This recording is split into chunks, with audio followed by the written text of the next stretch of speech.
So you're here for those winter hiking tips and tricks. Let's get started with that.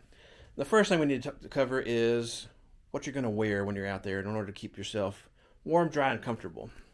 Your first thing is going to be a layer against your skin, similar to this. This is a polyester spandex blend from a company called Heat Gear. And I'll include product links to all of these in the description so you can check these out for yourself.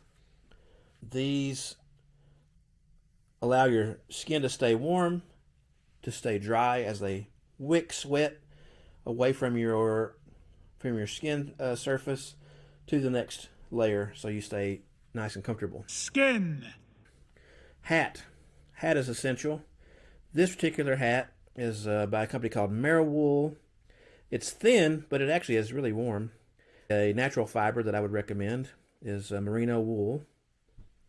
Then on my neck, I would have either a shemagh, which I've worn in previous videos, or something like this buff here, which I wear pretty much year-round. On the feet, Cloudline, I like their socks a lot. These are just hiking socks, but they're merino wool blend, and keep my feet nice and warm and dry as I wear them in my shoes. Mid-layer you may have seen before if you've seen any of my other videos. Outdoor Vitals Ventus hoodie. It's a great mid-layer as it has good venting. It's stretchable, not really that thick at all, which is incredible considering how much warmth it puts out. Then lastly, as far as outerwear, these gloves have a touch screen capability so I can still operate my phone or electronic devices out there, prevent wind from getting in, and keep my hands dry.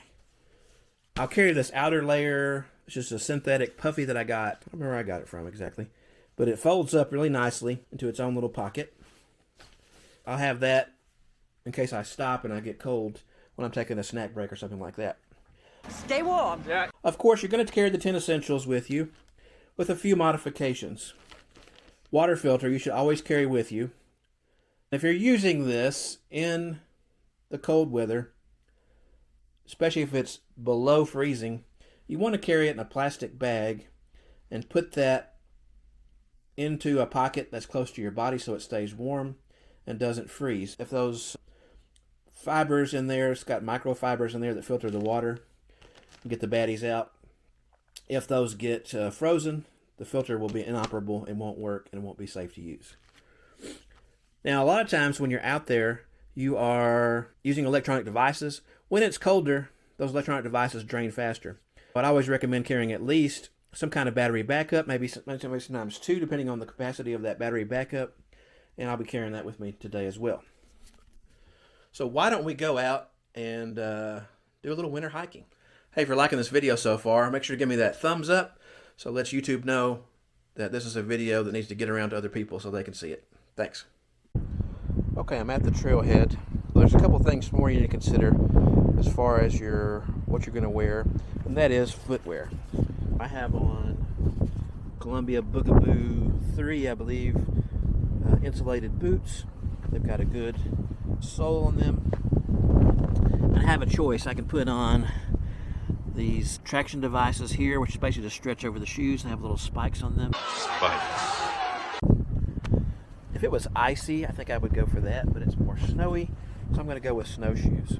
I think I'll need snowshoes. And these are the same snowshoes I wore in my snowshoe video, the Delano XZ.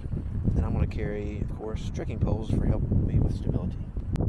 And something I didn't talk about last time I was out here when I was doing my snowshoeing video is how to get these snowshoes on. Basically, you're going to put your feet as far forward here as you can. It's harder if you have bigger feet, bigger shoes, but these fit in here. And then this particular model, I just pull that, snug them down. And then in the back, there's a little buckle. You just pull that, and that will snug them down. Pretty easy. I think trekking poles are pretty handy no matter what the conditions are, whether you're in a warm, sunny environment or you're in a colder environment like I am today. Let's just take a look at the anatomy real quick. A cork handle up top, a foam handle below. These are just Ozark Trail Walmart brand. And And I had the snow baskets on there for a long time, and finally attached those so it helps it from sinking in the deeper snow. To operate, you're just going to open that lever and adjust it to the right height. I have it pretty much memorized of what I need to do to keep my arm at a 90-degree angle. It helps me with stability and keeping my balance while I'm hiking. Now that these are adjusted, I can show you my top setting is 135 millimeters. My bottom setting is 125 millimeters. That allows me to keep my arm at about a 90-degree angle when I'm using the pole, and as I said, helps me with stability. One more thing before I take off, and that is making sure someone knows where I'm going and when I'm going to be back. This is appropriate for any time of the year, but especially in winter hiking when conditions could overwhelm you. You could get stuck out there, conditions could drastically change, and you have to get somebody to get authorities after you to get you out of there. Rescue. A daring rescue. I'm parked in town at this particular spot, which is fine, but I have my Garmin InReach device, which I can carry with this carabiner right on my backpack strap. And the nice thing about my Garmin is it allows me to send messages to whoever I choose, and it also geotags that message so they will know exactly where I'm at on the map. Something like that is essential. And if you don't have one of these, which is not a must-have before you go hiking, whether it's wintertime, summertime, or whatever, make sure that you leave a note, potentially in your vehicle, that says, hey, I'm on this trail, I left at this time, I will be back at such and such a time. That way authorities know if you're gone past the time that you said, it might be time to start getting out there looking for you. Or alternatively, you have one of these devices where it has the SOS button on there. If you get into trouble and you need rescue, you can use that. Now the snow today, it's not incredibly deep, but you can see the elevation. I've already went up. There's my truck down there, and there's a path somebody's walked through here recently. From the cold below zero temperature we had, the snow has gotten a little bit more condensed. It's not quite as deep, but you can see these snowshoes are doing a pretty good job of keeping me above the snow, making it easier. But with that in mind, let's talk about your expectations as far as how far you're willing to go. Which reminds me of the Lost Boys. How far are you willing to go, Michael? How far are you willing to go, Michael? Anyway, blast from the past. What mileage you might be able to do during the summertime is quite a bit different in the wintertime, especially if you have snow cover. The snow is not too bad, but I definitely am expending more energy by being out here and having to stomp through the snow. That takes more time. I realized last time when I hiked out to the city limits, which is about 1.3 miles one way, the city limits of Lead here on the Homestake Trail, it was a pretty good haul as far as energy expenditure and things like that. If you go on a trail that you normally go on in the summertime, you might go 4 or 5 miles. You might have to reduce that by half or maybe even more, because it's going to take a lot more energy for you to cover that ground. Just something to keep in mind. Another thing too, since we're talking about that, if you're going to use your phone to guide yourself using AllTrails, Onyx, Backcountry, Gaia, whatever app you choose to use, again, make sure to bring a backup battery device, or maybe even an extra backup battery device in addition to your regular one. I always carry one no matter what, but in the wintertime, batteries go faster because of the cold temperatures. You might want to carry an extra battery just in case. And on the other hand, if you're using a map and compass, make sure you know the route. Make sure you know how to use your map and compass in succinct harmony as before you get out here on the trail, so you don't get yourself lost. You definitely want to make sure that you hydrate. Stay hydrated. Nalgene bottles, which have a thicker wall, are probably better. I don't have one of those right now, but I Should carry those when it's colder because it helps it not freeze. But definitely make sure to hydrate.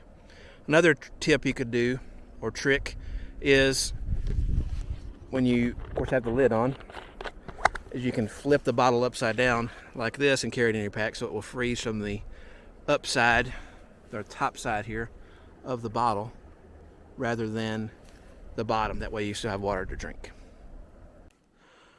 Okay, I made it to the end of the lead portion of the trail. It's right here.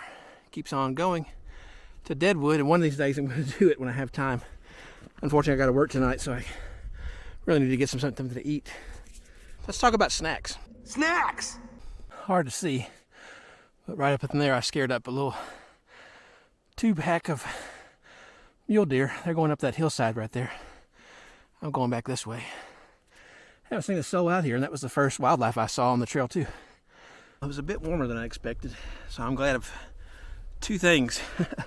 I did not wear wicking bottoms underneath my pants. I think I would have been too hot.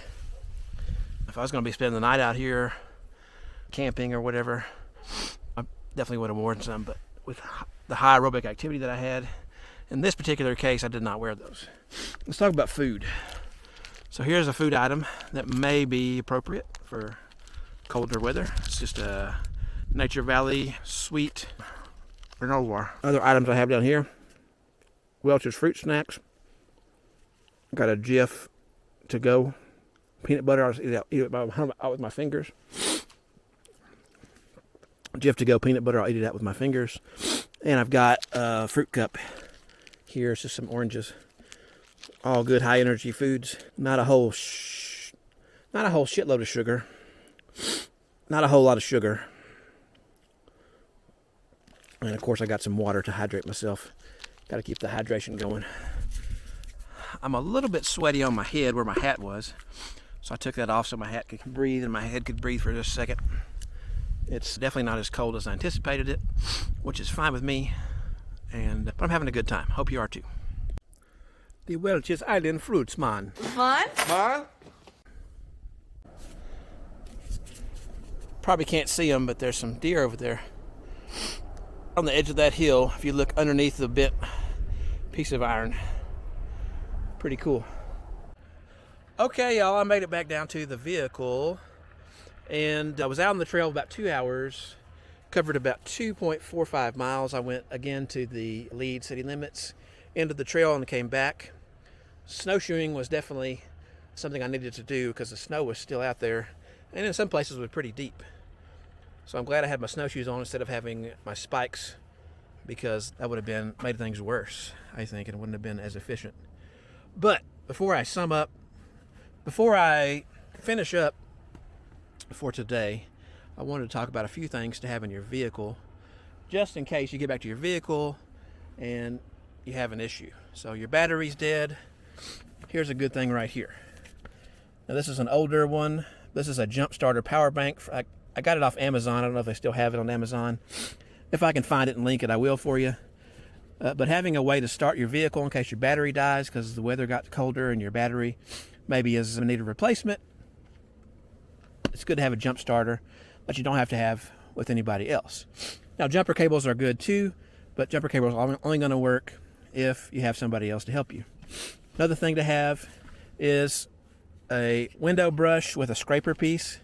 This was given to me. I'm sure you can get them on Amazon or at your local supermarket or wherever, but it helps get the ice off your windshield, clears the snow off your vehicle, and this one extends out. I can't really extend it out right now because I'm filming with the other hand, but you get the idea. I keep a blanket in here. This is just a blanket from Climate. It's a Horizon travel blanket. Just in case I was stranded, stuck, whatever, I have a blanket that I can put on me to keep me warm until help arrives. Oh yeah, and something else I don't have that I should invest in. If you can see, the bottom of my pant legs are wet. So a good pair of gaiters would have come in handy today. Not a big issue today, but if it was colder and my pant legs got a lot wetter, that would have been an issue. So a pair can help keep your bottom of your pant legs warm and keep the snow out of your boots. Something to keep in mind. Okay, I'm back at my house. Some gentleman rudely interrupted my video and told me I was parked in the wrong spot. My bad, dude. My bad. Rude. Right here is pretty handy. It's a reverse sunshade. You put it on the outside of your window, and it keeps the window from freezing as bad and getting as much snow on it. You can just peel it off whenever you get done. Pretty handy. Overall, I hope you enjoyed this video. If you did, make sure to give a thumbs up to let YouTube know that it needs to go out to other people to be seen. And tell me about your winter hiking experiences. Have you been out winter hiking before, and what was your experience? Or if you have any other tips or tricks, pointers that I missed, you can leave those in the comments below. And do myself and YouTube a favor by watching one of these videos, wherever they are, on the screen if you like this one. Until next time, y'all, I will see you out on the trail. Bye-bye.